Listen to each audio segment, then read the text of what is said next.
ఇవి నేను వాస్తవంగా చెప్పగలను. ఆ రోజు నేను కూర్చున్నప్పుడు ఎందుకు ఇంత బలంగా మాట్లాడగలంటే ఆ రోజు నేనే నోరు తెరిచి అడిగితే ఒక్కరు చేయు చూపు. సో అందుకని మొదటి రక్షణ కవచం ఎవరు? సంఘాలు ఈ పొలిటికలైజేషన్లోనో లేదంటే మన పార్టీ రాజకీయాల్లో పడిపోయి నిజంగా కార్మికుల సంక్షేమం ఎంతవరకు ముందుకు తీసుకెళ్లారు అనేది కూడా నాకు వాళ్ళతో కూర్చొని నేను మాట్లాడతాను సార్. నేను I don't try to shy away or shun away.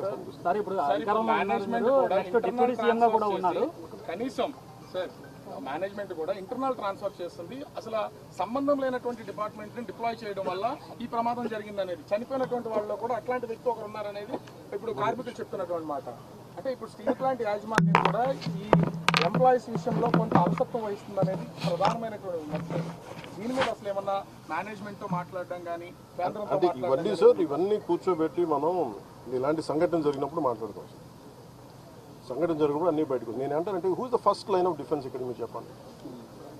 First line of defence ఎవరు? కార్మిక సంఘాలు, యూనియన్స్. వాళ్ళ పనులు సరిగ్గా చేస్తున్నాయనేది ఇవన్నీ వాళ్ళు మాట్లాడాల్సింది. వాళ్ళు ఆ రోజు నేను వచ్చి కూర్చున్నప్పుడు ఒక్కళ్ళు నేను ఇదే చెప్పాను, మాకు ఇన్ని సమస్యలు ఉన్నాయి. ఓకే, మన అందరం కింద పడతాం, మీద పడతాం, వెళ్తాం, 10 సార్లు ఒక నెగోసియేషన్ జరుగుతాయి. అసలు సమస్యని మీరు ఇవన్నీ చెప్పకుండా మీకు అన్యాయాలు జరిగిపోతున్నాయి, ఇవి జరిగిపోతున్నాయి అంటే నేను అనేది ఏంటంటే మీరు ఒక లాజికల్గా ఒక రేషనల్గా మాట్లాడకుండా పూర్తి ఎమోషన్ మీదను ఇలా కూర్చొని మాట్లాడితే కాదు. కూర్చోబెట్టి మన